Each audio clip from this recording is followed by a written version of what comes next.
Pemirsa, pada kesempatan kali ini saya akan melanjutkan materi tentang dinamika. Apa itu dinamika? Dinamika adalah ilmu yang mempelajari tentang gerak dengan gaya penyebabnya. Sebelum kita bahas tentang materi dinamika itu sendiri, coba kita lihat kejadian-kejadian yang terjadi di sekitar kita. Ya, kita ambil contoh peristiwa di jalan raya. Adanya kecelakaan di traffic light atau lampu bangjo itu karena kelalaian dari pengendara itu sendiri, ya. Kita ambil contoh begini. Pada saat dari jauh tuh kelihatan lampu merah, sepeda motor pada jarak 10 meter itu direm bisa berhenti sampai dengan garis traffic light. Lain dengan tronton yang memiliki massa sampai lebih dari 1 ton pada jarak 150 dengan kecepatan yang sama dengan sepeda motor tadi, itu baru bisa berhenti sampai ke garis traffic light. Ini yang kita ketahui. Tapi yang terjadi bagaimana? Kadang sopir tronton itu sendiri tidak memikirkan waktu menginjak remnya itu pada jarak berapa, yang penting hanya dikira-kira, ya. Dengan dikira-kira tadi perkiraan, ya, hanya 100 meter. Kalau jarak pengereman tuh 150 meter, kan berarti ada sisa 50. Sisa 50 berarti waktu melintasi garis traffic light itu nanti akan terus nerabas sampai berhenti pada jarak 50. Itu yang terjadi.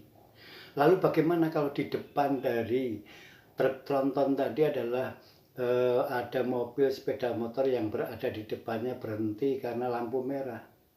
Truknya itu tidak sengaja atau bukan remnya belum, tapi salah dalam memperhitungkan waktu pengereman itu sendiri. Maka yang terjadi adalah kecelakaan.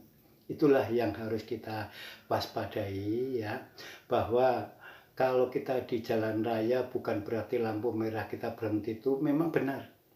Tapi kita harus melihat kendaraan yang lain, terutama kendaraan-kendaraan besar yang berat, itu tidak mungkin bisa secepat itu pada jarak pendek bisa langsung berhenti, tidak. Seperti yang saya gambarkan tadi. Nah, dengan kita belajar dinamika, maka kita akan memperhitungkan.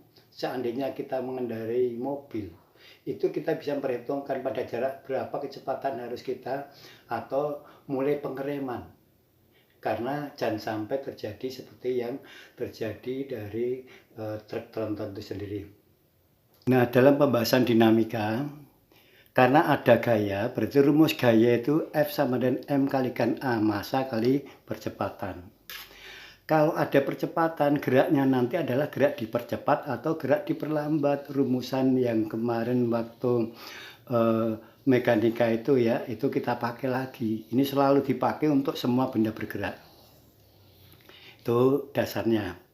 Nah, kalau percepatan ini berasal dari gaya, sekarang kita dihadapkan dengan permasalahannya. Misalnya begini, ada gambar benda bermassa M ditarik oleh gaya, lalu timbul percepatan, maka gaya sama dengan M kalikan A. Ada lagi benda bermassa M1, percepatannya A1, ditarik dengan gaya membentuk sudut alfa. Maka gaya F1 itu tidak boleh langsung kita pakai F1 sama dengan M kalikan M1 sama F1 sama dengan M1 kalikan A1, nggak boleh. Harus diuraikan menjadi F1 cos alfa. Sehingga F1 cos alfa sama dengan M1 kalikan A1. Bagaimana kalau gayanya berlawanan? Ditarik dua gaya, ini misalnya gaya mobil atau gaya dari mesin dinyatakan F1, gaya pengereman F2. Nah, kalau F1-nya lebih besar dari F2, ya, maka untuk menghitungnya yang besar dikurangi yang kecil. Atau dibalik juga boleh. Ini dalam menghitung percepatan, ya. Terus ini dasar kita di dalam membahas tentang mekanika. Sekarang kita dihadapkan dengan soal misalnya begini. Sebuah mobil bermassa 1000 kilo atau 1 ton mula-mula bergerak dengan kecepatan 4 meter per detik. Dalam waktu 4 detik kecepatannya menjadi 6. Nah, waktu kita membaca kalimat seperti itu kita ditunjukkan harga A. Kalau begitu A sama dengan 6 dikurangi 4 dibagi 4, 0,5 itu ketemu A-nya. Kita lanjut pertanyaan berikutnya atau pertanyaannya. Ditanya berapa gaya, berapa kecepatan pada waktu T1 sama dengan 6, berapa jarak pada waktu T1 sama dengan 6. Langsung gaya M kalikan A 1000 kali 0,5 500 Newton. Berapa kecepatan pada waktu 6 detik? Kecepatan awal 4, percepatannya 0,5, waktunya 6, ketemunya 7. Jarak tempuh V0 T1 plus setengah A T1 kuadrat sama dengan 4 kali 6 ditambah setengah 0,5 6 kuadrat ketemunya 33. Kemudian kita akan mencoba. Kalau di situ kita tidak pakai waktu, bisa tidak? Karena di sini ada kecepatan awal 4, kecepatan yang ditanya jarak yang ditanya T1 di sini adalah 6. Maka VT1-nya berapa? 7. Berarti kita pakai VT1 kuadrat dikurangi V0 kuadrat dibagi 2A. Ini 49 kurangi 16 dibagi 2 kali 0,1 ketemunya 33. Mobil bermassa 1500 bergerak dengan kecepatan 8 meter per detik. Melakukan pengereman pada jarak 16 meter, mobil baru berhenti, kecepatan adalah 0. Di sini juga ditunjukkan harga A, percepatannya kita hitung nanti dari situ. Yang ditanya adalah berapa gaya pengereman dan waktu selama mengerem T.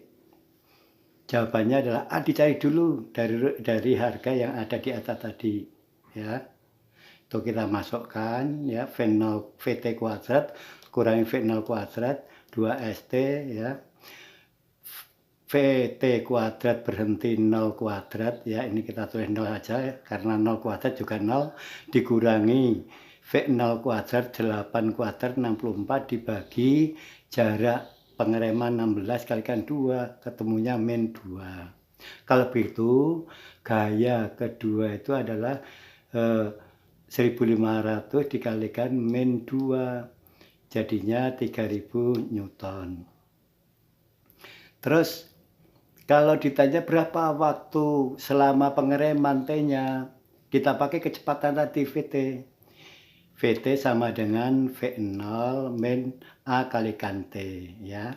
V0-nya kan 8 min T2T kemudian VT-nya 0, maka waktunya ketemunya adalah 4. Ini dari uren di sini ya. Min 2T pindah ke kiri jadi plus 2T sama dengan 8, berarti T sama dengan 4.